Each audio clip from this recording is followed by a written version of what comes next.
Mais uma vez, graças e paz a todos. Bom, meus irmãos, vamos orar. Eu acredito que nessa lição a oração deve ser prioritária, depois dos comentários. Curva aí a sua cabeça, aí onde você está. Nesse momento que nós possamos nos render ao Senhor em toda a sua sabedoria. Bendito Deus e Pai de nosso Senhor e Redentor Jesus Cristo, nós queremos aqui nesta manhã, Deus, louvar e exaltar o teu santo nome, te agradecer por esse momento de culto, te agradecer por esse momento de aprendizado, te pedir, ó Santo Deus, em nome de Jesus, que o teu doce Espírito esteja nos conduzindo por esse aprendizado, Senhor. Tem misericórdia de mim, fala através de mim com os meus irmãos e também com a minha vida, Pai. Muito obrigado por este domingo, pela oportunidade de estar na tua casa, louvando e exaltando o teu santo nome. Te agradecemos, Pai, porque até aqui o Senhor tem nos ajudado. Em nome de Jesus, amém. Gente, quem está com a revista? Ok. Se não trouxe, tem revista aí, mestre, ainda? Só para emprestar aí a dona Silvelane. Se tiver outra para emprestar. Como a gente não tem os slides hoje, né? A gente vai recorrer um pouco à revista. Na primeira parte, nem tanto, mas na segunda... Meus irmãos, confesso para vocês que esse foi um tema que... Primeira coisa, eu desconhecia. Apesar de conhecer a sensibilidade do homem atual, né? Mas eu desconhecia esse tema, né? O verdadeiro amor em tempos de revolução afetiva. E eu fiquei aqui com os meus botões. Rapaz, o que é essa revolução? O que é essa afetividade, né? Que vem a ser tal coisa. A gente pensa que não, mas nas últimas 3 lições, os assuntos estão todos interligados, bem pertinho um do outro, né? E uma é consequência da outra. Nós falamos do feminismo, e na próxima lição nós vamos falar das obras, né? Tudo pelo social, que também de alguma forma tem uma influência nesse conceito socialista. É chato ter que estar sempre tocando no assunto política dentro dos temas dessa revista, mas não há como fugir disso.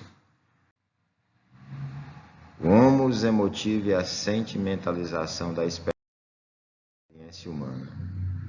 Então, Deus é amor, não é isso? E devemos amar os nossos irmãos, não é assim? Lá em 1 Pedro, nosso texto base diz: Amados, amemo-nos uns aos outros. 1 Pedro 4, 7 a 9. Perdão. Eu errei aqui, tá? Na hora de copiar o texto. Eu botei o texto certo e a referência errada. Mas quem já me assistiu, já está comigo, já sabe que sempre acontece. 1 João, né? Obrigado, irmão Ademir. Amados, amemo-nos uns aos outros, porque o amor procede de Deus, e todo aquele que ama é nascido de Deus e conhece a Deus. Aquele que não ama não conhece a Deus, pois Deus é amor. Nisto se manifestou o amor de Deus em nós. Como? Quem completa aí o verso 9? A parte B do verso 9.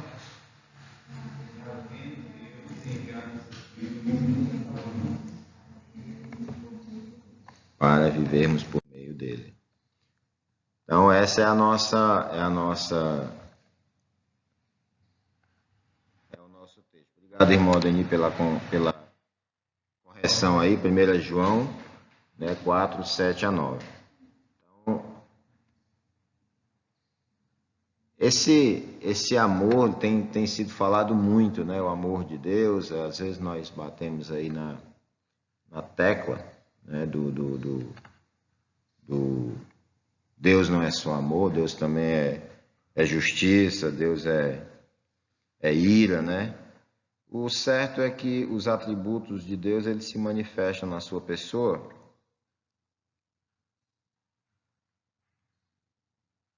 Deixa eu só...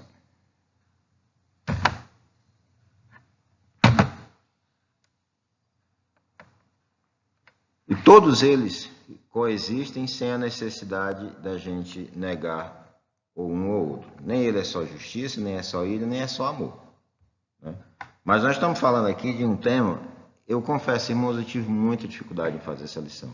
Muita, porque e vocês vão perceber porque a segunda parte eu fui mais, digamos assim, mais infiel àquilo que eu propus, de trazer para vocês algo além. Eu fui muito mais fiel à revista, né? Usei mais a revista. E por quê? Porque você não encontra quase nada a respeito dessa tendência, né, do homos emotivos. Pelo menos eu não encontrei, talvez seja essa a aplicação correta. Mas usando aqui a nossa própria introdução, Schaeffer, no prefácio que escreveu ao seu livro, A Morte da Razão, né, ele nos ensinou que cada geração de cristãos precisa aprender como falar a sua época de uma maneira comunicativa, como quem vai passar uma longa temporada no exterior. Ou seja, se você fosse passar um tempo fora do Brasil, você ia ter que dedicar um tempo a aprender pelo menos um pouco mais da palavra, um pouco mais do idioma, né? Para poder não chegar lá totalmente leigo. E quanto mais você aprender, melhor. Eu lembro que quando fomos para o Chile em 2014, quando eu pedi uma ajuda a um rapaz que ensinava línguas, amigo nosso, nós viajaríamos num sábado, ele chegou lá em casa uma sexta-feira à noite. Eu disse para ele com aquela minha simplicidade que muita gente já conhece, meu filho, é melhor você nem ter vindo, porque, né, não vai rolar. Mas, graças a Deus, deu certo, né? Deu certo e a gente foi, né? Não basta apenas a gente aprender a gramática quando faz uma viagem dessa, ou a pronúncia do idioma local. É necessário também aprender o modo como as pessoas do lugar vivem, né? Como elas expressam suas ideias, quais os seus costumes, né? Por exemplo, no meu caso, né? Eu leio, falo e escrevo espanhol. Não sou fluente, aquela coisa maravilhosa. Nossa, como ele, né? Domina a língua. Não, mas para mim foi muito mais simples. Mas eu não sabia, por exemplo, que no Chile, onde a gente estava, as pessoas não gostavam de ser tocadas. E, eventualmente, quando eu esbarrava com alguém, isso aconteceu por 3 vezes, eu tinha mania, ainda tenho, de segurar a pessoa, olhar para ela e dizer assim, me desculpe, mas era melhor bater e sair correndo, né? Então eu vim embora e não aprendi essa lição. Os costumes também são importantes. Então, assim, nós conseguiremos comunicar de modo eficiente com esse raciocínio que Schaeffer está nos colocando, nos chamando à responsabilidade de aprendermos as formas de pensamento das pessoas com quem falamos e comunicamos o Evangelho.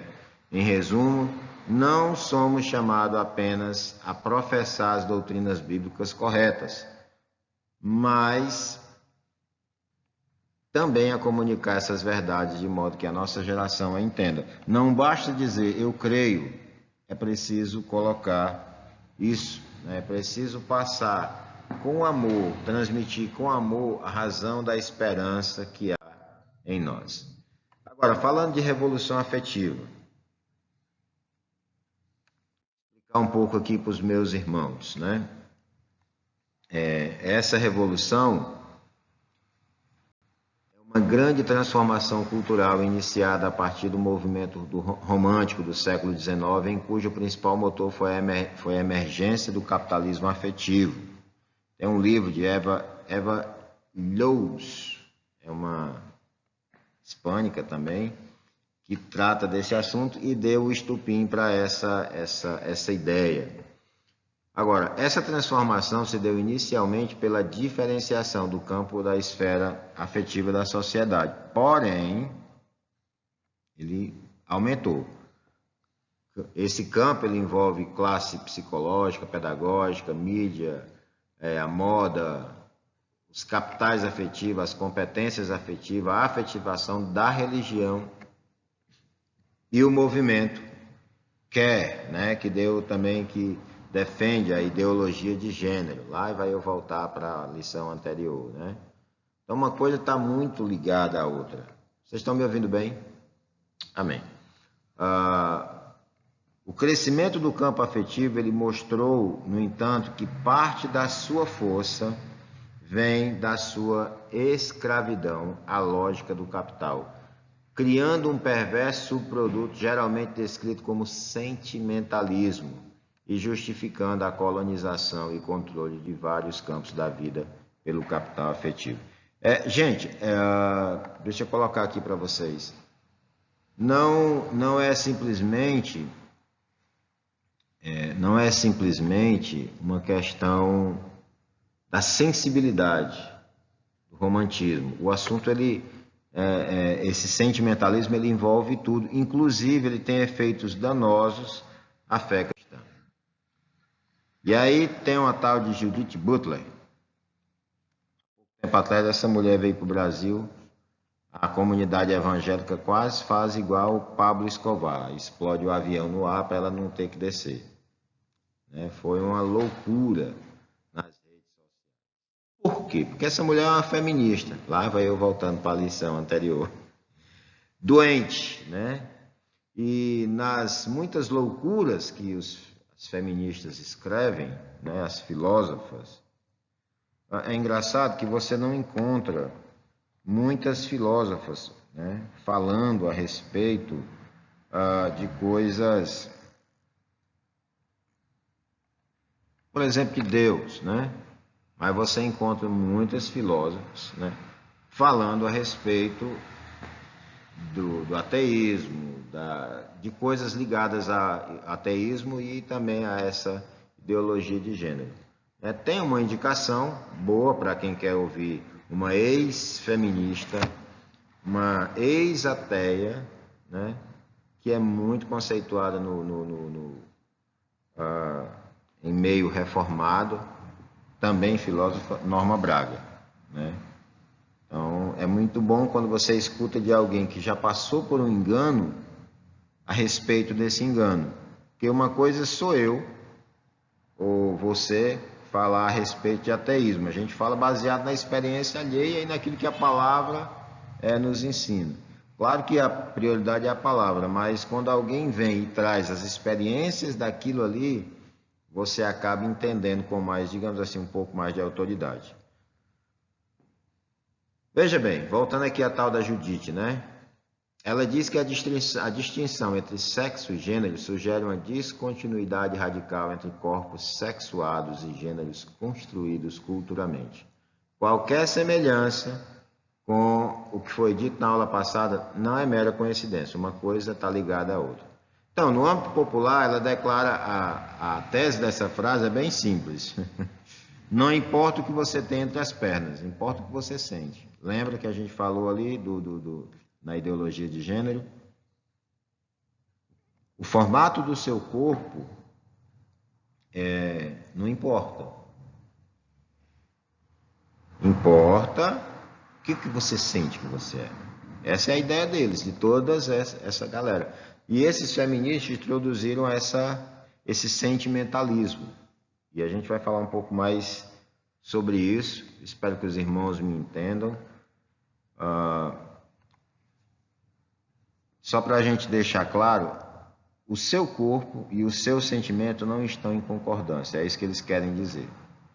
A sua identidade deve ser redefinida a partir do seu sentimento. E o corpo deve ser manipulado para ser adaptado a essa identidade.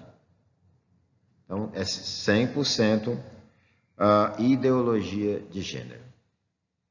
É o que eu sinto, né? O sentimentalismo. Então, esse campo afetivo prevalece sobre o campo biológico e esse tipo de pensamento ele é irrelevante para...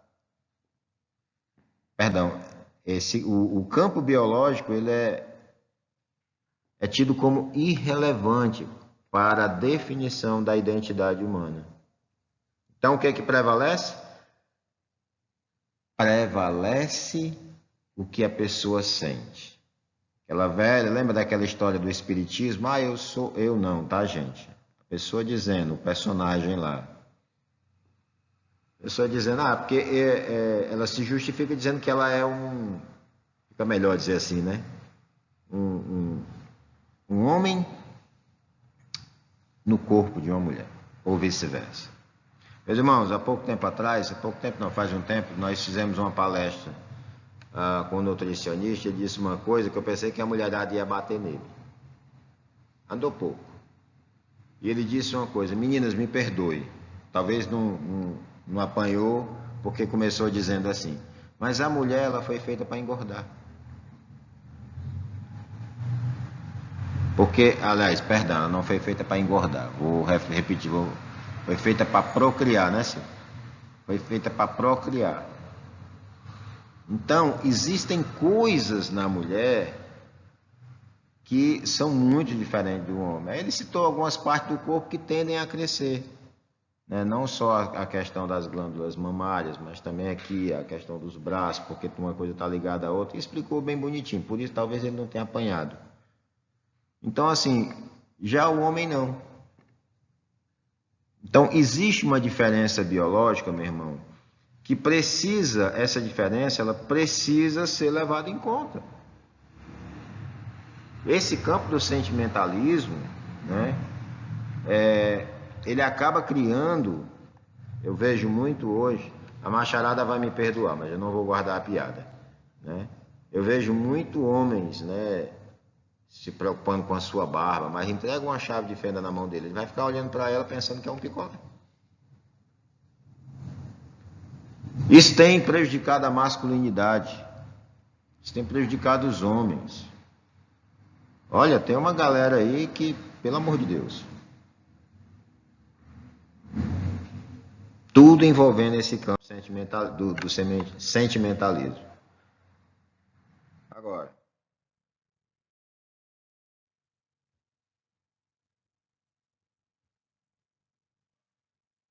tem um autor também, filósofo nosso aqui do Brasil, Guilherme de Carvalho, né? E ele tem algumas palestras interessantes sobre esse assunto e algumas definições bem interessantes. E uma dessas palestras, esse pastor fez uma observação bem provocante, falando da questão desse sentimentalismo, porque na questão sentimental, o que prevalece? Prevalece o movimento LGBT, que é o que eu sinto, né? As pessoas vão dizer o que eu sinto, então se eu sinto assim, eu tenho que fazer assim, né? É o tal do ouça o seu coração, e aí eu complementaria, e aguarde o precipício. Então, o que ele diz, né? A observação que ele fez. Existem evangélicos, por exemplo, que se posicionam contra o casamento gay, mas não percebem, eu vou falar devagar para você entender, tá? Mas não percebem que o seu próprio casamento, mesmo sendo heterossexual entre homem e mulher, acaba sendo um casamento gay. Vixe, tenente, e agora? Como isso? Como é que o homem é casado com a mulher e vice-versa e é um casamento gay? Ele fala isso no sentido de que o matrimônio foi reduzido a uma mera questão de afetividade, em que o objetivo é produzir felicidade sem envolver uma noção firme de aliança em compromisso. Vocês me entenderam essa segunda parte, pelo amor de Deus? Ou seja, na hora do casamento, o que se pesa? Pesa-se muito mais a questão do que a pessoa sente do que um compromisso de aliança, de alguém que vai realmente ali ser a fiel ajudadora, por exemplo, no caso aí, o homem tomando a decisão. Agora, qual é o problema disso? Será que tem algum problema a pessoa casar só pela afetividade, só pelo que ela sente? Sim ou não? Tem algum problema, sim ou não? Casar pelo que a pessoa está sentindo? Você acha que tem, irmão Aldenir?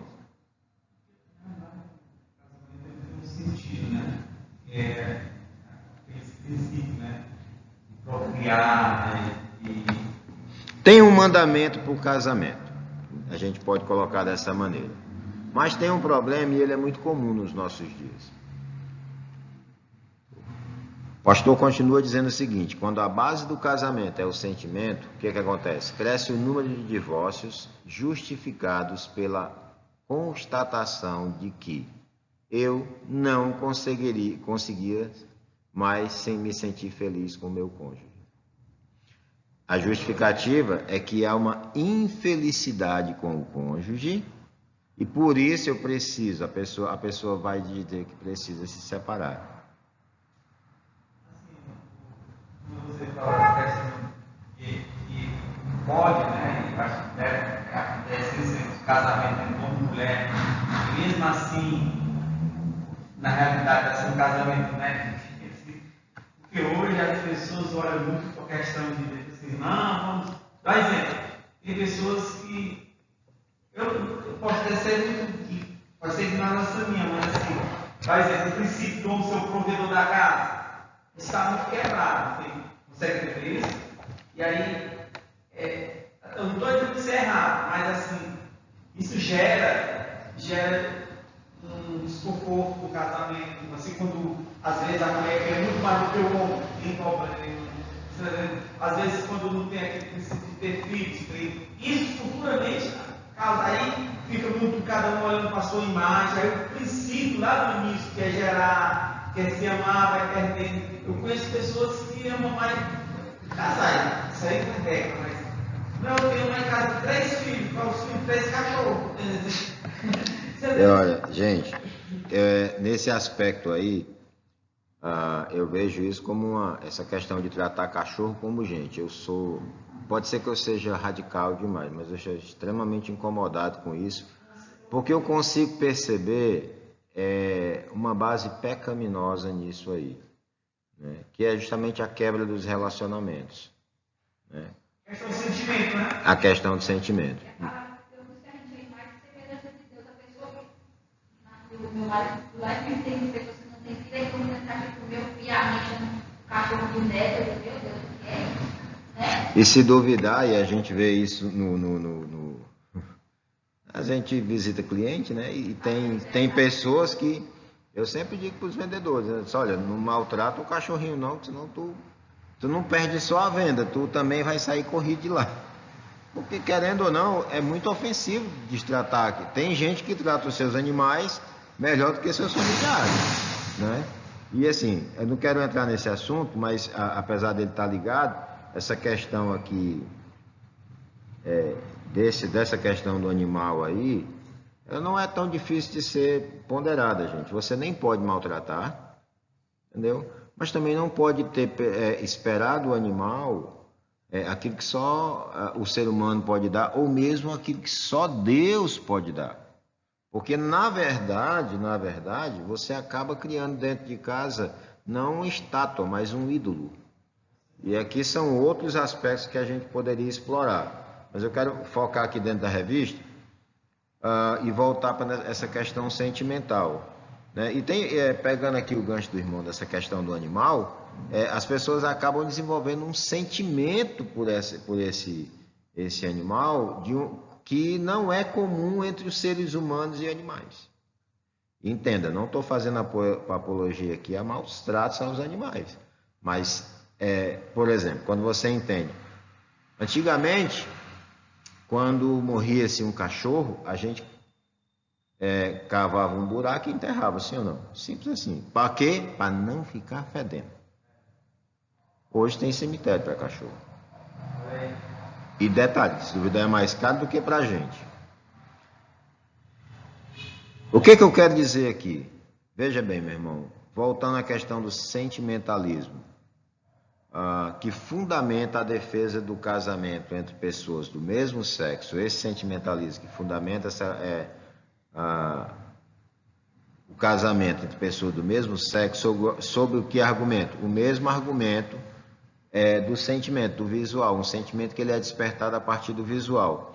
Eu falei na última lição que homens gostam de ser, na última mensagem, homens gostam de ver e mulheres gostam de ser vistas, né? É paia, mas é verdade, né? Há quem diga que as meninas se arrumam para as outras, não é para o marido. Eu já ouvi dizer isso aí, não sei se é verdade. Mas há essa má impressão sobre as meninas, né? Eu não conto agora, nesse período agora que nós estamos vivendo, né? Tá tão lindo, mulher, ou mulher, que tá nesse mundo, trabalhando bem, não vejo muito isso, né? Ninguém sabe o quanto disso é verdade, né? Mas voltando aqui, ó. O mesmo sentimentalismo que fundamenta a defesa do casamento entre pessoas do mesmo sexo, assim chamado casamento gay, sob o argumento de que o sentimento dos amantes é verdadeiro, então o relacionamento é justificado. É o mesmo sentimentalismo que está na base de muitos casamentos heterossexuais, inclusive entre nós evangélicos. E por que é importante falar disso? Porque muitas vezes os evangélicos, né, eles estão se deixando levar pelo aquilo que está no seu coração, contrariando a própria palavra de Deus, de que o coração é enganoso. É o que ele está sentindo, é a satisfação da carne, né? Está tomando o mesmo rumo. E aí, não é à toa que cresce o número de divórcios entre evangélicos. Qual é o problema de tudo isso, meus amados? É que a gente precisa entender, né, que há uma conexão. É muito fácil ver isso, por exemplo, na dinâmica da marcha LGBT. Quem aqui já não gritou contra essa marcha, né? Quem aqui já não se indignou com essa tentativa aí, a parada gay, né, chamada? A parada gay, ela foi um movimento que cresceu, ela encontrou muito apoio ela se autodenomina sexóloga, né? Eu não encontrei essa formação nas universidades, né? Mas talvez até tenha, pelo que a gente tem visto no meio universitário, talvez tenha até essa formação não curricular, não está na grade curricular, mas esteja acontecendo. É a dona Marta Suplicy, né? Esposa do antigo senador Eduardo Suplicy, né? Mãe do Supla, um cara extremamente estranho, né? Mais para frente. Então, assim, uma dinâmica semelhante ocorre aqui nessa questão do sentimentalismo, a conexão entre a marcha para Jesus, né, e a marcha a parada do orgulho gay, né? É o mesmo sentimentalismo que a marcha para Jesus tem, aliás, que a parada gay tem, também domina a mentalidade neopentecostal da marcha, ainda que apontado em direções diferentes. Gente, o emocionalismo, entenda que agora eu vou pisar em ovos, o emocionalismo é o fio condutor da espiritualidade em muitas igrejas. Por que será que algumas igrejas elas estão tendo assim como é que eu posso dizer aqui, uma quantidade muito maior de pessoas, enquanto outras não? Por que será? Bom, então nós estávamos falando aqui na questão do emocionalismo que domina o meio neopentecostal. Alguém tem dúvida disso? Alguém tem dúvida que muitas igrejas apelam drasticamente para essa questão do emocional?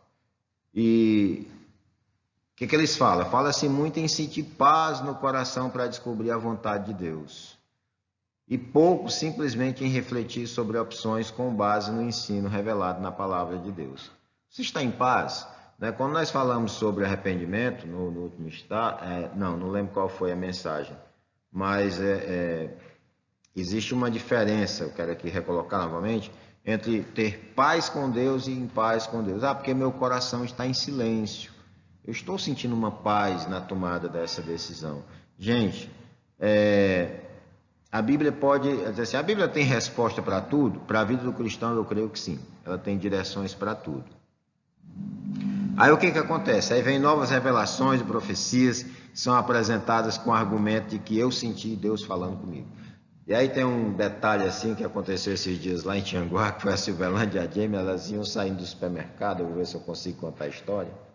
E quando elas iam saindo, achou um profeta. Eis que te digo, ó irmãs.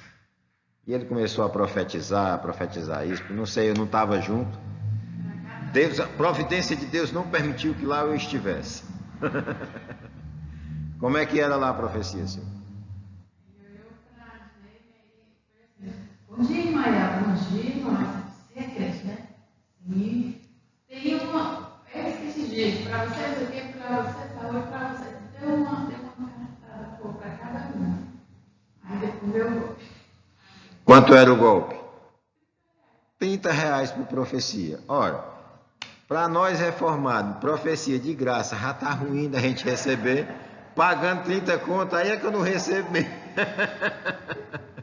Mas as pessoas estão ligadas a essa questão emocional, e eu já tive que aconselhar pessoas que receberam profecias. É óbvio, porque vai dar má notícia como? Quem é que vai vender má notícia? Vai vender boa notícia, né? Só o Jornal Nacional que vende má notícia. Então, assim, meus irmãos, eles dão essa dica, eles vão nesse caminho, por quê? Porque a maioria das pessoas, e diga-se de passagem, os crentes, estão tomados por esse sentimentalismo. Eu senti. Gente, cuidado com isso, cuidado. E não é próprio, não é raro, quando a gente sai aqui, nós estamos falando de uma saída de supermercado, mas no ambiente de culto, tem muitos que são focados em produzir sensações, jogo de luz, fumaça, gelo seco. Os refrões da música se repetem como como um mantra. Quem é que sabe aqui o que é um mantra? Mantra vem do hinduísmo, né? Você, por exemplo, a pessoa começa a repetir uma frase de forma que aquilo vai se tornando real para ela, né? E aí aquilo começa a entrar na mente da pessoa. Eu estava até brincando aqui, às vezes eu fico passando ali no Reels, né, que é quase um TikTok, só que não é chinês, do Instagram, e eu estava dizendo para assim, rapaz, essas músicas, esses pedacinhos de música que tem nesses vídeos, eles grudam no juízo da gente para tirar até zero. Gruda, mas gruda mesmo. Aí você pega louvores, que eu vou falar do worship, dessa parceria. Cara, tem muito louvor hoje totalmente destituído da palavra de Deus. Ainda tem muita gente boa, nova, que está lançando composições abençoadas, né? Composições inspiradas, né? Composições muitas vezes tiradas totalmente de dentro da palavra de Deus, mas tem muita gente que está aí na onda do mercado. O que é que vende? E produzindo nas pessoas esse sentimentalismo. É quase que um brega evangelho, né? Levando a pessoa a um estágio de êxtase, né? de tristeza. Então o culto ele acaba fazendo isso, é o que a gente chamaria de culto antropocêntrico, né? E as pregações vão no mesmo caminho. E muitas delas apresentam Deus como alguém que anseia estar conosco, que mostra o quanto nós somos especiais e maravilhosos. Meu irmão, eu quero dizer um negócio para você aqui, você não é especial. E, obviamente, eu também não sou, né? Agora eu posso dizer o nós com tranquilidade, né? Posso dizer o nós com tranquilidade. Não há essa especialidade em nós somos depravados. Aquilo que do nosso coração sai todo o mau desígnio, adultério, prostituição, impureza, lascívia, roubo, homicídio. É só essas coisas. A lista é muito maior, na verdade. Como eu disse para alguém nós não é essas pipoca toda, né? Então, essa maneira de culto, ela prejudica, porque ela acaricia o pecador de maneira que diz assim: olha, você não precisa mais se arrepender, você não precisa mais se render a Cristo. Deus não é tão soberano assim, Deus não é tão maravilhoso assim. Ele quer se relacionar contigo, e para se relacionar contigo, o que ele vai fazer? Ele vai fazer de qualquer jeito, ele está derrubado de amores por você. Isso aqui não sou eu que estou dizendo, tá? Isso aqui não quer dizer que eu concorde com isso. Estou falando aqui o que as pessoas dizem por aí. Mas isso não é uma verdade. Deus é santo, Deus requer que nós nos relacionemos com Ele de maneira santa. Não é dessa maneira que a turma coloca. Não é por aí. Não é por aí. E aí o que acontece? O que esse tipo de culto provoca? Crentes raquíticos, doentes, fracos. Imagina que você tem hoje um bebê, precisa alimentar. Vamos lá, uma Maria Clara, Rosa. Rosa, por que eu estou te chamando de clara de ovo todo tempo? Desde domingo, não sabe, né? Nem eu. Todo mundo confunde, Maria Rosa? Imagina que a partir de hoje a irmã Léia e o irmão Adolfo vão alimentar a Maria Rosa só com mais nada a não ser arroz. Eu soube que ela gosta de comer verdura, né? Cara, não precisa mais do que uma semana para ela definhar. Mexer em todo o seu metabolismo. O que acontece com estou usando aqui um exemplo bem ralo, mas o que acontece? Os crentes estão indo para o culto, cara, para sentir coisas e não para cultuar a Deus. Eles não estão aqui hoje na EBD. E quando alguém o confronta a respeito daquilo que eles creem, eles se perdem todinho. E eu vou passar para vocês com muita tristeza. Quem quiser vai falar comigo lá no pessoal, porque foi feito um experimento com alguns crentes dentro dessa marcha para Jesus. Foi feito um experimento. É um canal lá no Spotnix, né? Eu tenho o link lá. E o que eles fizeram? Pegaram um ateu conversando com alguns participantes da marcha para Jesus e desafiando eles a convencê-lo da existência de Deus. Eles não pegaram esse ateu e levaram para uma conferência da Fiel, não. Se ele te levasse, ele tinha botando uma conferência Vida Nova, né? Um encontro da fé reformada, porque ia para 15 ele ia pegar sozinho, no sentido não literal da fala, tá, irmão? Só no sentido de brincadeira. Porque as pessoas iam responder de outra forma. E aí, a maioria das pessoas com que conversou com ele baseou-se totalmente em sentimento, gente. Eles justificaram a Deus a partir de sentimentos. Deus existe porque eu sinto. Eu sinto que Deus existe. Eu provei Deus. Eu sinto. Não dá. Teve um jovem que falou repetidas vezes: eu sei que Deus existe porque eu simplesmente sinto. Isso aqui, gente, é apologética fraca. Apologética fraca. A gente chamaria de apologética evidencialista, né?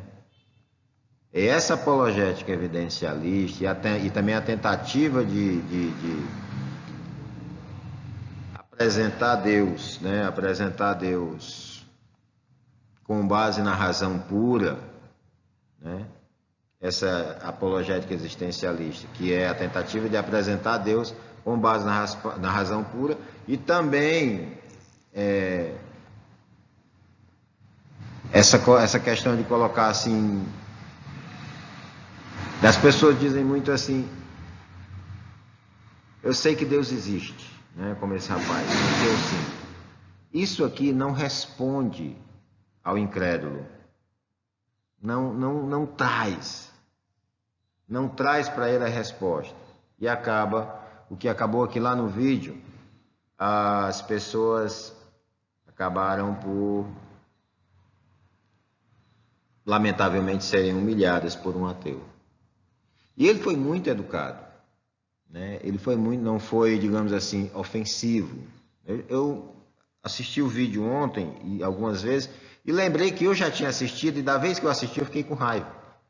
Isso foi uns 6, 7 anos atrás. O vídeo é antigo. Mas eu não fiquei com raiva Perdão, quando eu assisti primeiro, eu fiquei com raiva do ateu. O tempo passou, a gente vai se estudando, vai trabalhando, vai aprendendo mais. Ontem eu fiquei com raiva dos crentes. E aí você encontrou tudo lá, crente agnóstico e tal. As pessoas não conseguiram atender o pedido dele. Eu sou um ateu, prove-me que Deus existe. Ninguém conseguiu provar. E eu quero já falar sobre isso. Esse argumento de tentar provar a Deus através da crítica da razão pura, e também usar a máxima Deus não se entende, Deus se sente, né?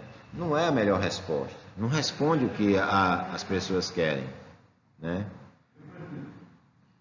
Mas aí a pessoa chegar e falar assim, qual Deus existe para mim, eu responderia para o ateu, qual que não existe.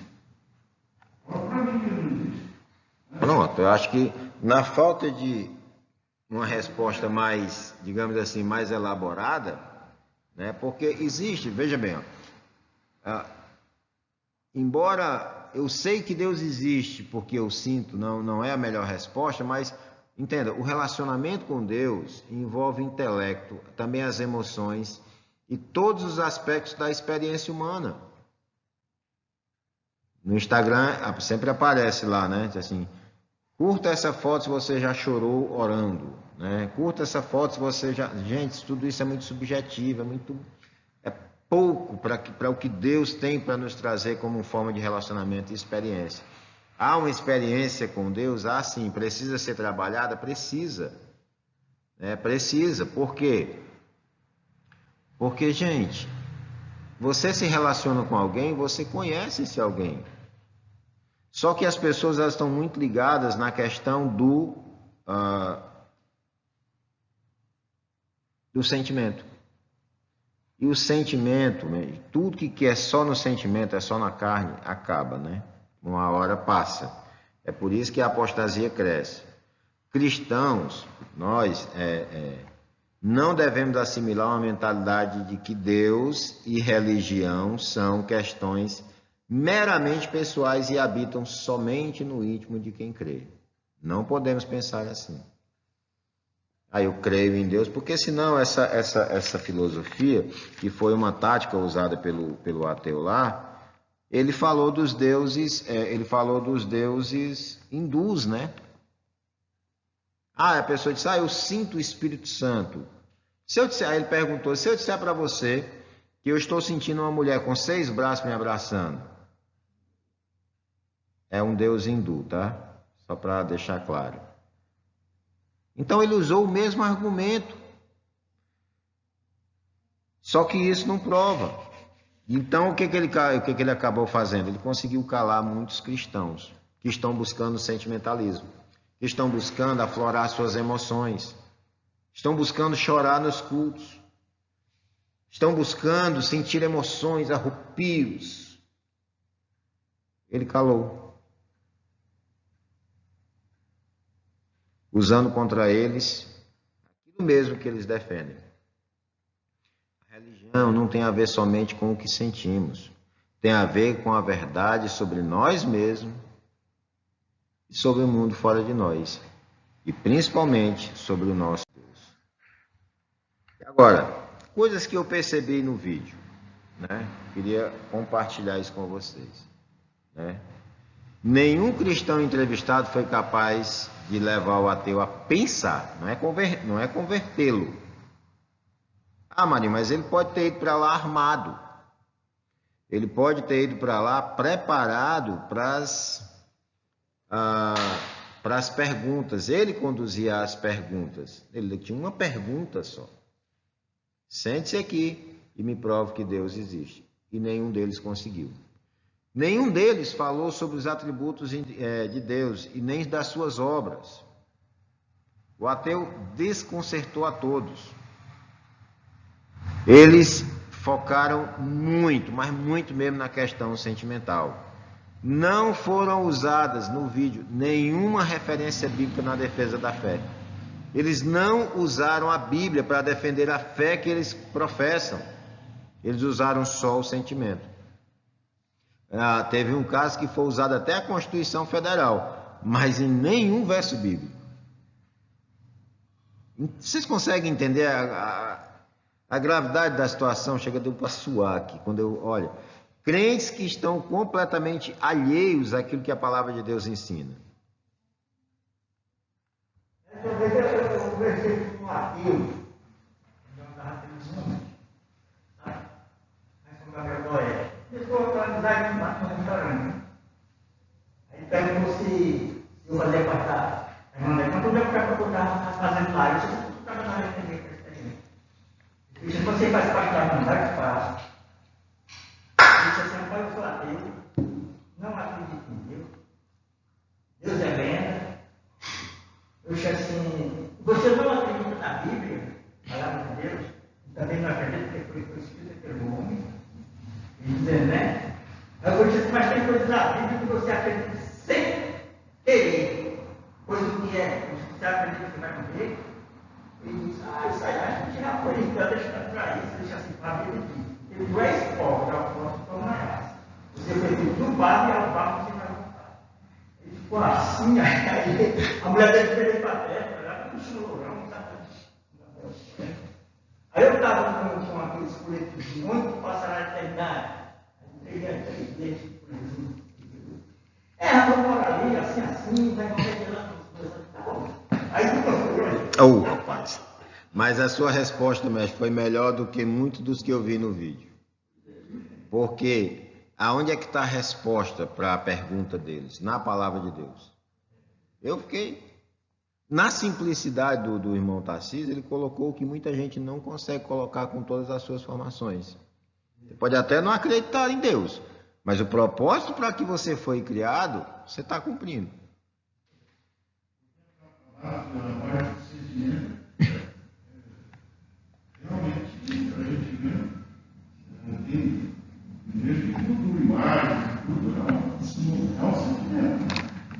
Ó,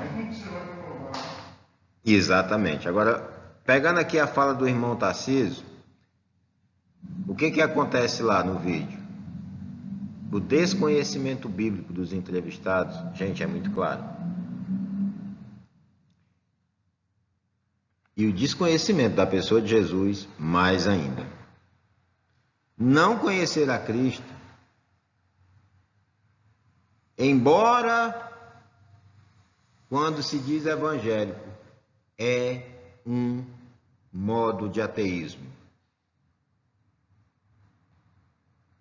Porque que conheçam a mim, aliás, que conheçam a ti, como o único Deus verdadeiro, e a Jesus Cristo a quem enviasse. Gente, tem gente que não conhece Jesus. Teve um cara que disse que Jesus foi um homem que veio ao mundo. Meu irmão, tá no rumo, mas pegou o caminho errado, bem aqui. Jesus é Deus encarnado. Deus que se fez homem. Então, assim, estou passando isso aqui, depois quem quiser me pedir lá no PV o vídeo, aí eu quero deixar uma dica para você, hora antes de assistir, tá? Ou não assiste. Aí, falando assim, ó, voltando aqui, o cara estava onde? Ele estava lá na Marcha para Jesus, né? Só que a própria Marcha para Jesus é em muito aspecto semelhante à parada gay LGBT. Vixe, irmão, agora tu pegou pesado. Qual é o objetivo da marcha? É de mostrar a presença e a força de um nicho da população brasileira.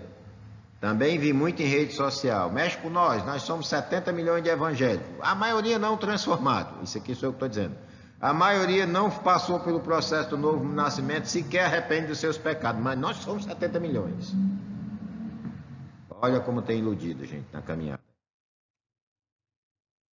Então, o que esses 70 milhões querem fazer? Mostrar ao país que os evangélicos, nós evangélicos, somos muito fortes e queremos ser ouvidos. Tanto que no Senado tem a bancada evangélica. reivindicar benefícios políticos para esse segmento da população, frequentemente por meio de ocupação de cargos políticos por parte de evangélicos. Não é necessariamente errado que evangélicos estejam envolvidos na política, né, em cargos na política. Também não creio que alguém verdadeiramente transformado pelo Espírito Santo de Deus, nova criatura, ao chegar na política, vai ser destransformado. Destransformado não pega bem, porque teve um jornalista que botou esse diz lá, mas é só para ironizar. Vai voltar a ser velha criatura. Eu creio que muitos professos, quando chegarem lá, vão mostrar a sua corrupção. E isso não tem a ver com o cargo, tem a ver com o que está no coração deles. Então, é bom ter evangélicos transformados, ocupando cargos públicos? Eu creio que sim, porque governar sob o temor do Senhor, né, é diferente. E traz outros tipos de benefícios para a população. Embora só haverá um governo perfeito que é o do Senhor Jesus. Então, é isso que os evangélicos muitas vezes querem. Eles querem ser ouvidos, eles querem mostrar o seu poder. É promover ativamente a campanha de evangélicos ocupando e buscando esses cargos públicos, né, buscando essa presença, né, estando ali presente. É a mesma intenção da marcha LGBT.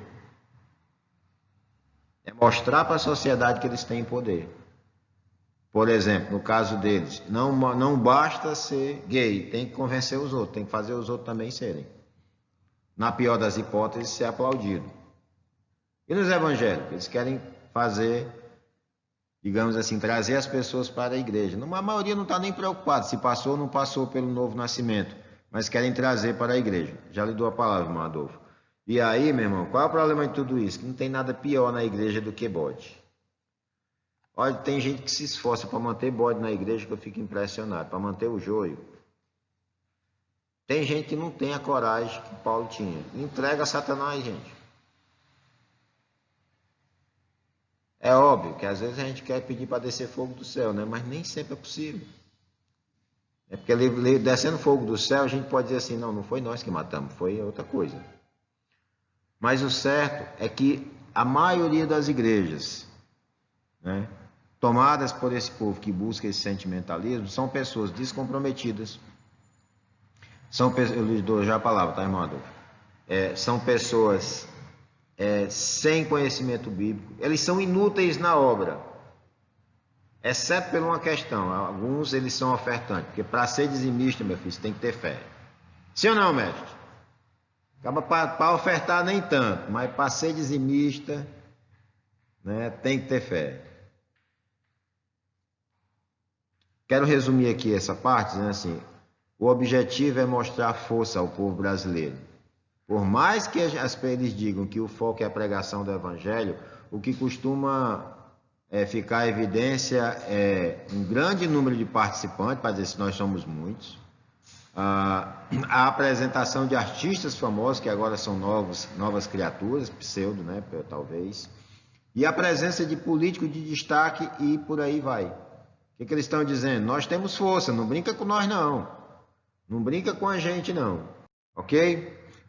Irmão Adolfo. Quando eu falei do disponível para ele provar o que não existia, quando ele fosse querer provar, ele todos aqueles ateus que procurou provar que Deus não existia, hoje acreditam em Deus. Muitos famosos também, né?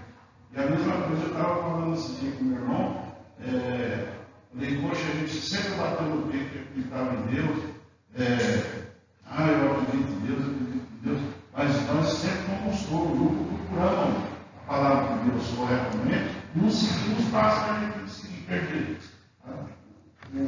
Aquele que diz que acredita. Pedro nos convida lá, 1 Pedro 3:9, responder com amor a respeito da esperança que nós temos. né? Porque nós temos uma esperança diferente. Gente, eu queria voltar aqui um pouco falando do sentimento e nessa comparação da Marcha para Jesus e a parada LGBT. O sentimento de pertencimento a um grupo que cresce em presença e reconhecimento na sociedade, bem como a demonstração de orgulho por essa identidade, são pontos em comum entre a Marcha para Jesus e a parada LGBT. O próprio Jesus diz, olha, o mundo vai lhes odiar porque odeiam se odeia o mestre, imagina vocês, né? Então nós precisamos entender esse mesmo sentimentalismo está na base dos dois pensamentos, a Marcha LGBT e a parada para Jesus. Então, nesse sentido aqui, parafraseando o pastor Guilherme de Carvalho, muitos apoiadores da Marcha para Jesus se posicionam contra a parada gay, mas não se dão conta de que a própria Marcha para Jesus é, em muitos aspectos, tão gay quanto a parada. Eu sei que o que está sendo dito aqui é polêmico, mas quando você vai nas intenções do coração, naquilo que estão buscando, não há diferença. É o mundanismo claro e puro tomando de conta do meio pseudo-evangélico. Eu creio, né, que emoções são parte fundamental da experiência humana e tem lugar importante no culto da devoção cristã. Eu penso assim. Mas um culto baseado exclusivamente em emoções, ele não vai levar a pessoa a muito distante. O autor James Smith, né, ele diz assim, você é aquilo que ama. Você é aquilo que ama.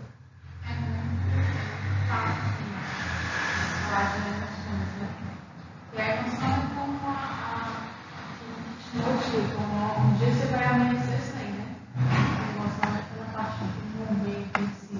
Mas a convicção é que torna algo mais real, né? Quando a gente vai para o culto querendo ser abençoado e não adorar a Deus, querendo que o louvor toque, o pastor fale diretamente com você. Isso estão querendo ou não emoções, né? São emoções. E emoções não sustentam. Não sustentam nem relacionamento entre marido e mulher, quanto mais com você e Deus. Muito importante isso que a Sil falou, porque se for baseado só nas emoções, uma hora se acaba, porque você vai substituir essas emoções por outras emoções, talvez até pular de paraquedas, voar de parapente ou descer no tobogã, contanto que sejam outras emoções. Alguma forma de adrenalina. Então vai ter dias que eu vou estar amanhecer triste, tem dias que eu vou amanhecer desanimado, mas eu vou correr para onde? A palavra que é para mim, não posso continuar. É velho. Voltando a James Smith, você é aquilo que ama. Que nós não somos meramente seres que pensam, mas fundamentalmente seres que desejam. Né? Será que nós temos desejado, por exemplo, a Deus? Né?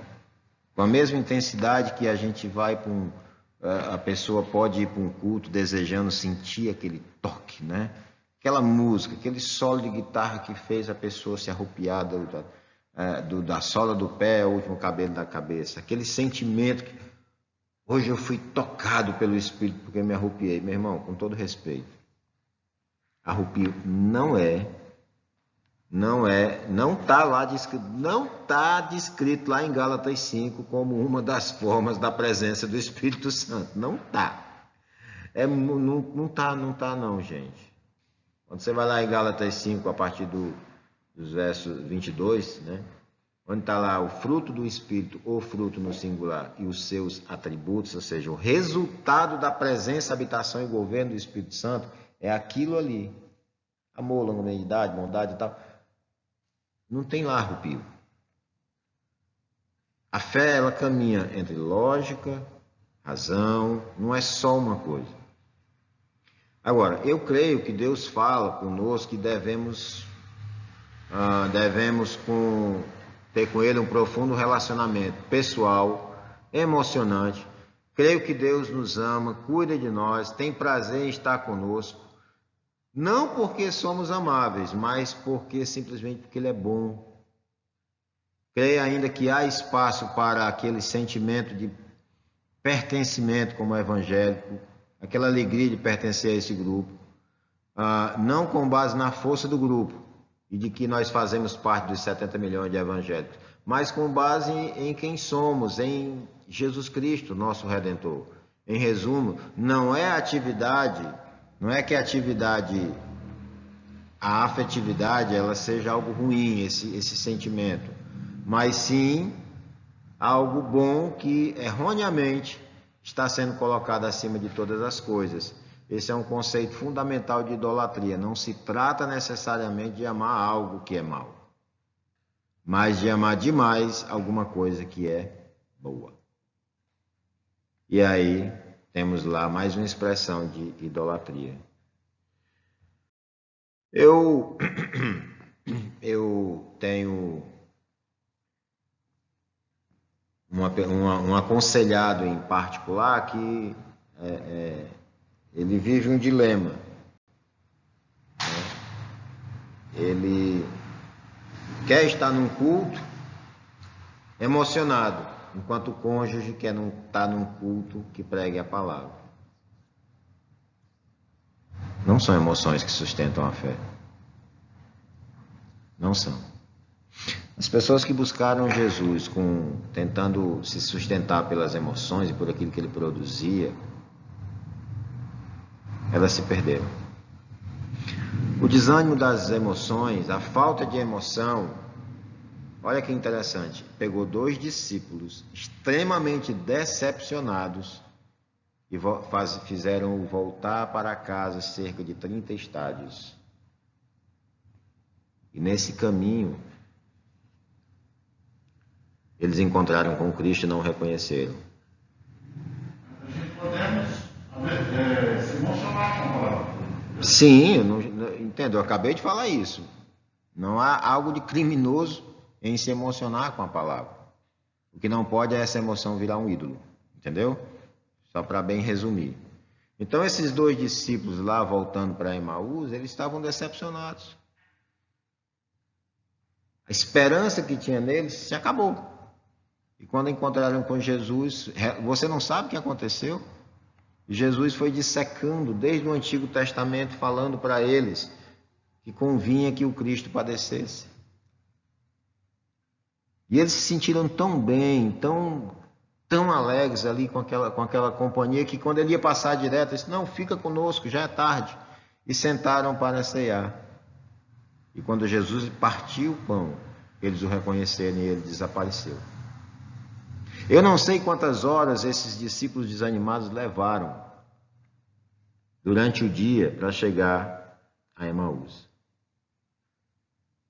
Mas eu sei que de um verso para o outro, passando, se não me engano, mais 2 aqui, que eu não vou buscar o texto, eles voltaram após conhecer Jesus, após seus olhos serem abertos e declararem, porventura não nos ardia o coração quando ele falava conosco? Esse arder o coração é uma emoção, é um sentimento. É uma alegria que excede todo o entendimento. Só que isso leva a um propósito. Qual foi o propósito? De voltar os discípulos para anunciarem a ressurreição dele. Por que eu estou falando isso? O que isso tem a ver com o nosso texto? Muita gente pode até sentir, pode até realmente viver um momento especial com Cristo, mas isso não poderia jamais fazer com que ele saísse do culto e na primeira barbeiragem que alguém fizesse na frente dele, ele mandar o cara para o inferno.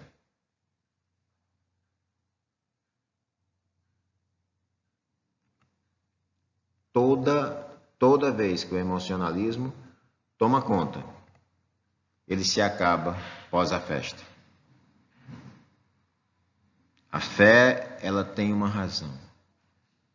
E Cristo trouxe esses discípulos a essa razão através da palavra, usando a palavra. Agora eu queria concluir essa primeira parte. Sério, Marinho? 1 hora e 4 minutos? É. com algumas recomendações para algumas pessoas diferentes. Primeiro, já que nós somos cristãos, não permita que estereotipos negativos, né, não permitamos evangélicos, seja aqueles perpetuados pela cultura que nos cerca, a cultura pop, seja aqueles demonstrados por grupos neopentecostais, criem em você uma imagem distorcida dos crentes. Cristãos protestantes sérios são, em sua maioria, pessoas simples que buscam amar a Deus e ao próximo e, com isso, fazer algum bem ao país em que vivemos. Acima de tudo, saiba que nesta vida, nessa vida a igreja sempre será imperfeita. Nós estamos numa igreja militante. Ela é triunfante, mas na glória. Aqui ela está militando ainda, na guerra. E que em Jesus, é nele que temos uma imagem infalível de quem Deus realmente é. Segundo, se você é cristão e está envolvido na cultura da marcha, a recomendação é que busque a Deus em oração, estude as Escrituras, esteja em uma igreja séria onde o Evangelho é pregado fielmente e peça ajuda ao Espírito Santo para que você reveja alguns conceitos que talvez precisam ser mudados. Isso se aplica à cultura da marcha, mas também a outras coisas. Perceba os aspectos negativos da nossa cultura que influenciam o evangelicalismo brasileiro e precisam ser corrigidos, mas também os aspectos positivos que devem ser reafirmados com sabedoria. Se você é cristão e não está envolvido na cultura da marcha, não se sinta superior a isso. Não olhe com desprezo para irmãos que, seja por qual motivo, participam por crerem sinceramente que estão glorificando a Deus. Ame esses irmãos e busque maneira de ajudá-los, assim como você foi ajudado um dia. Não busque como alternativa o intelectualismo vazio, o ativismo frenético ou o olavismo católico à direita, ou a teologia da libertação à esquerda. Apenas se empenhe em ver o mundo com as lentes do Evangelho de Jesus Cristo. Esse Evangelho que transforma. Eu queria dar um adendo aqui, porque vocês precisam entender, alguém já disse com muita propriedade que o maior campo, o maior celeiro de evangelicalismo é o meio evangélico. É onde mais se precisa de missões. Normalmente, igrejas neopentecostais são influenciadas pela pregação de pastores e líderes que usam desses artifícios, buscando trazer esses sentimentos, né, às pessoas, buscando aflorar esse sentimento para que os seus ouvintes, né, eles sejam dominados por essa situação. É isso que caracteriza esses cristãos, né? O sentimento. A revista traz um comentário de Christian Smith e ele caracteriza os evangélicos de um delírio terapêutico. Acho que aqui na página 20, ele diz assim, página 20, coluna A, né? A melhor síntese para descrever a experiência do sentimento de que muitos indivíduos contemporâneos, né? Deixa eu reler aqui para você. A melhor síntese para descrever a experiência sentimentalista que muitos indivíduos perseguem nas igrejas evangélicas contemporâneas foi cunhada pelo sociólogo norte-americano, como eu disse, Christian Smith. Para ele, o que caracteriza a experiência espiritual de um jovem evangélico típico nos Estados Unidos é um deísmo moralista, moralista terapêutico. Ou seja, a visão robusta de Deus Pai e Nosso Senhor Jesus foi substituída por uma divindade distante, que é o deísmo, focada meramente em comportamento moral, moralista, e que tem o único interesse em agradar os nossos afetos. É o terapêutico.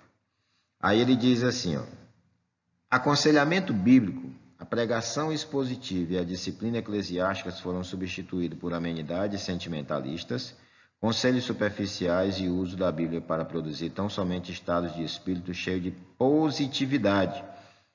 É isso que significa o triunfo da terapêutica. Um ambiente cheio de positividade. Munidos dessa visão de muitos sentimentalistas, as pessoas passam a reler as histórias bíblicas segundo um novo critério de julgamento hiperafetivos. Não demorou muito para que a teologia também se tornasse sentimentalista e as narrativas das Escrituras fossem usadas para justificar os vícios morais advindos dos descontroles das nossas afeições.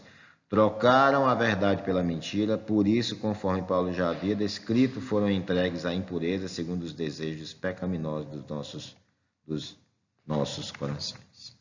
Uma vez que você substitui a verdade e coloca a mentira, Romanos 1, 24 começa a agir. E as pessoas se tornam insensíveis, a esse... Eu tenho 15 minutos, não, nem tudo isso, e eu quero falar um pouco aqui sobre o verdadeiro amor bíblico. Nesse contexto de sentimentalização vinda da vida produzido por uma tal revolução, em nossa fé cristã, tem uma postura radicalmente distinta que nos dá forças para enfrentar esses assuntos urgentes. Diferentemente de todas as formas de vida sentimentais, o cristianismo bíblico ensina muito sobre o que é o amor e a chave de entendimento distinta do que se tornou casual. Eu estou lendo na página 20, exatamente o que está na revista, na coluna B. Okay? É parte fundamental dos ensinos das Escrituras que nós não parte fundamental do ensino das Escrituras que nós não acreditamos que o amor seja um mero sentimento que pode ser manipulado, transformado em produto e vendido como fórmula mágica para nossos problemas pessoais.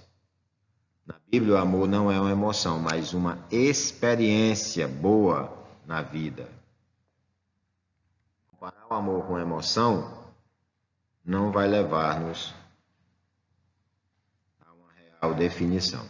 O que João nos diz? Amados, 1 João 4, 7 a 9, agora lá está errado, aqui está certo, lá no início, Diz assim, amados, amemos uns aos outros, porque o amor procede de Deus e todo aquele que ama é nascido de Deus e conhece a Deus. Aquele que não ama não conhece a Deus, pois Deus é amor. Nisto se manifestou o amor de Deus em nós, em haver Deus enviado seu Filho unigênito ao mundo para vivermos por meio dele. Então, esse trecho das Escrituras, eles nos ajudam a enxergar a imensa diferença que existe entre a concepção do amor sentimentalista, comum em nossos dias, e a visão bíblica do amor com a essência do caráter do próprio Deus, e, consequentemente, da vida daqueles que estão em aliança com Ele. É através da palavra de Deus que nós conseguimos entender verdadeiramente o que é o amor. Precisa destacar que João, quando escreveu sua primeira carta, também tinha como objetivo auxiliar a igreja contra doutrinas heréticas que estavam sendo ensinadas pelos falsos mestres. A gente vê isso em 1 João 4, 12, 5, 21. E nesse cenário é fundamental compreender quem é Deus, como Ele mesmo enxerga aqueles que se chamam pelo seu nome. Stott comenta o texto, escrevendo que João argumenta aos seus leitores que eram propensos a aceitar sem crítica todo o ensino que parece ter sido dado por inspiração. Então, João ele convida os leitores a uma crítica que eles são negligentes. Nem tudo que está dentro da igreja parte da inspiração divina. Esse momento aqui de escola bíblica, ele não é para todo mundo.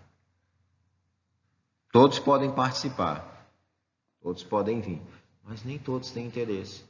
Porque muitos são tomados por um formalismo, uma religiosidade que acham que vir num culto no domingo à noite vai resolver seus problemas da semana. E ele vem por obrigação. E ele vem porque talvez não tenha mais graça assistir o Fantástico. Ele vem talvez porque esteja acostumado. Mas não vem por um amor genuíno. Ele não vem porque ele ama a Deus. E a gente vai passar por isso aqui e entender que esse texto, né, ele nos convida a entender um pouco mais desse amor de Deus. E como é que esse amor é expressado? Amemos-nos uns aos outros, porque o amor procede de onde? De Deus. Não tem, voltando aqui, ó, não tem como amar um ao outro sem conhecer esse amor de Deus. E, consequentemente, aquele que não ama não conhece a Deus. Aquele que não ama os seus irmãos não conhece a Deus. Por quê? Porque Deus é amor.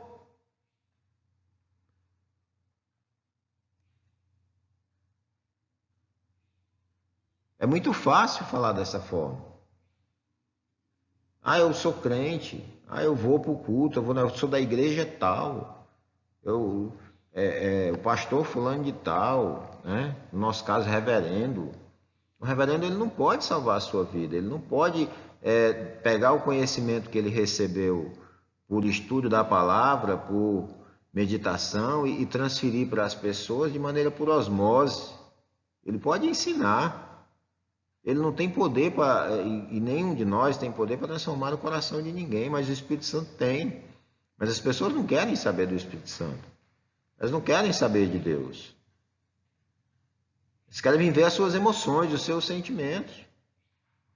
E às vezes as pessoas chegam aqui, e eu vou falar aqui a tirar pedra em nós, e por não encontrar esse ambiente emocional, esse ambiente que as pessoas choram, muitos vão... Olha, eu não gosto da piada sorveteriana. Eu até poderia usar, por ser presbiteriano. Mas isso não é verdade. Nós apresentamos a Deus um culto feito em amor a Ele, para Ele. Porque dele, por Ele, para Ele são todas as coisas, principalmente o culto.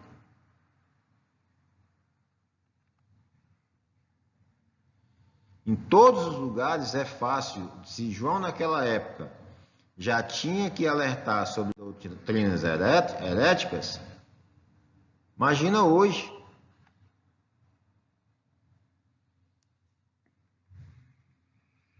Agora, como é que nós podemos dissecar esse raciocínio? A revista nos dá uma direção muito clara. Ele diz assim, em primeiro lugar, indica que nós somos amados, no verso 7. Logo de entrada, ele vai falar sobre o amor de Deus para aqueles que já foram objeto do seu amor. Nós somos objeto do amor, somos amados e por isso temos condições de amar. Sendo assim, o apóstolo indica, esse indicativo bíblico, ele estabelece um imperativo: amemo-nos uns aos outros. Tem gente que odeia o seu irmão. Quem odeia o seu irmão não tem uma coisa errada aí. Porque o mundo odeia a igreja, sim ou não? Aí você tem um irmão lá na igreja que você odeia, sim ou não? Não. Está errado. Mas suponhamos que exista alguém que dentro da igreja, né, odeia o seu irmão. É mais provável que esse que odeia seja do mundo.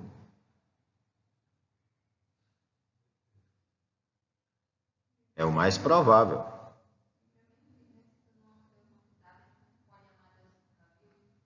Exatamente. Essa chamada que o apóstolo dá, como é que você diz que ama a Deus, que você nem está vendo, mas odeia o seu irmão, que você se relaciona com ele?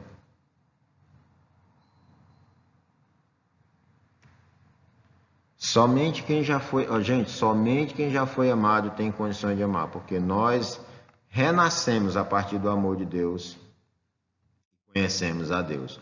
Uma forma de você provar que conhece a Deus é amando.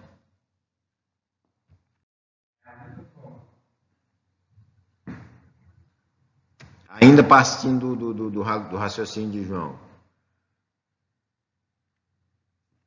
Ele diz assim, portanto, é nós que amamos, porque ele nos amou primeiro. Lá no 4, verso 19. Nós só amamos porque Ele nos amou primeiro. Em segundo lugar, ele inverte seu raciocínio para definir o que é o amor. A inversão é dizer que quem não ama não conhece a Deus. Está lá no verso 8. Quem não ama não conhece a Deus. Eu não amo meu irmão. Então você não conheceu a Deus ainda. Justamente porque aqueles que são amados devem continuar amando uns aos outros. São nascidos de Deus. Aqueles que são amados e devem continuar uns aos outros, amando uns aos outros, porque são nascidos de Deus. É por isso que eles amam. Então isso leva a crer que eles conhecem a Deus. Por quê? Porque eles amam. Uma coisa está ligada à outra. E a mesma coisa pode ser dito de alguém que por alguma razão muito simples, verso 8. Por que tudo isso? Porque Deus é amor. É muito interessante, Deus é amor. Mas o amor não é Deus. Está lá no final da nossa revista. Se Deus é amor, toda forma de amar é válida. Eu ouvi isso. Já ouvi isso, sim. Mas Muita gente que não poderia estar aqui, não está aqui. Por isso muita gente se explica, para crescer na fé. Às vezes até a Deus, porque se Deus é amor, toda forma de amar é válida. Nesse próximo da gente, olha, pegando esse gancho aqui não tão ligado ao que a irmã Luz está falando, mas muita gente vem para a igreja pelas razões erradas. Eu desafio qualquer um. Você pode até vir para a igreja pelas razões erradas, mas você só fica pela razão certa. Se você não amar Jesus, você não fica. Você não fica. Porque quando você ama Cristo, você busca esse relacionamento com Ele. Você não busca simplesmente uma emoção. O mundo também oferece emoções. O mundo no seu sentido mais amplo, né? Ele oferece essas emoções. É por isso que muitas vezes, na busca desse emocionalismo, voltando aqui um pouco, as pessoas abandonam a fé e vão buscar o mundo, que as emoções lá talvez sejam muito mais evidentes, embora elas levem ao inferno, do que as emoções na igreja. John Stott, ele coloca assim, como está escrito na revista: porque Deus é a fonte do amor. É óbvio que todo aquele que ama, isto é, ama a Deus ou ao homem com aquela devoção que é o único amor verdadeiro, é literalmente, ou seja, tem sido nascido de Deus. E conhece a Deus, mas Deus não é somente a fonte de todo o verdadeiro amor. Deus é amor em seu ser mais profundo. O argumento é simples e persuasivo, pois sem amor, professar que conhece a Deus e que nasceu de Deus é como ter pretensão de ser amigo íntimo de um estrangeiro cuja língua não podemos falar. É como ter nascido de um país com quem não temos a menor semelhança. É deixar de manifestar a natureza daquele que alegamos ser nosso pai, ou seja, nascido de Deus, nosso amigo, que conhece a Deus. O amor é um sinal do novo nascimento e, igualmente, a justiça. Não só o amor, mas também a justiça. Entretanto, esse amor não pode ser encarado com parâmetros sentimentais que estamos vendo hoje, né? E eles não podem se tornar regra na nossa sociedade. E é justamente por isso que o apóstolo João toma o cuidado de deixar explícito que o modo de demonstrar amor que procede de Deus encontra o seu grande paradigma na obra de Jesus Cristo. Deus nos amou, tanto que nos deu seu Filho. Ele mostrou que era o amor uma maneira de não deixar a dúvida, enviando seu único Filho ao mundo para que, por intermédio de sua obra consumada e aplicada a cada um dos membros da aliança, pudéssemos e possamos ver e ter vida verdadeira, vida abundante. Fomos literalmente, meus irmãos, nascidos do amor. Nós nascemos do amor. Nós nascemos desse esse amor maravilhoso. Quero concluir aqui usando a própria revista, mais uma vez, que diz o seguinte: toda a discussão por meio dessa urgente lição só ama quem conhece a Deus, pois Ele é amor. Nossas emoções, nossos sentimentos ou mesmo nossa experiência de vida não são nosso padrão, nosso parâmetro para sabermos o que somos amados e se estamos amando de fato. Então, o nosso sentimento não prova que amamos a Deus. Eles não são parâmetros. A Bíblia ensina que a maior prova de amor foi Deus ter dado seu único filho por nós. Sendo assim, amar é sinônimo de serviço e entrega. Amar é sinônimo de serviço, de entrega e de entrega generosa, de dar o que temos de melhor como uma resposta à gratidão ao que Deus fez por nós na morte e na ressurreição de Cristo. Aplicando uma maneira simples e fácil de resumirmos o que aprendemos e o que não devemos reproduzir dessa revolução afetiva, é um conselho dado por C.S. Lewis no livro Os Quatro Amores. Ele resume tudo com o seguinte argumento. Ele diz, aspas para ele: se ignorarmos a verdade de que Deus é amor, poderá traiçoeiramente vir a significar para nós o inverso, isto é, que o amor é Deus. Fica evidente com essas palavras, que fecha aspas, né, para C.S. Lewis, e fica evidente com essas palavras que somente quando estiver plenamente estabelecida a nossa consciência, a verdade bíblica de que Deus é amor, nós conseguiremos resistir os assédios da revolução afetiva que tenta transformar o amor em um falso Deus. Deus é amor, mas o amor não é Deus. É que nós concluímos muita dificuldade esse assunto, né? Eu peço aos irmãos que orem, né? Porque nós temos alguns temas bem urgentes, mas também muito difíceis de tratar. E peço aos irmãos que orem, para que Deus esteja aplicando cada palavra aqui colocada em nossos corações. Louvo a Deus pela vida de vocês, por aqueles que estiveram na EBD conosco hoje aqui presencialmente.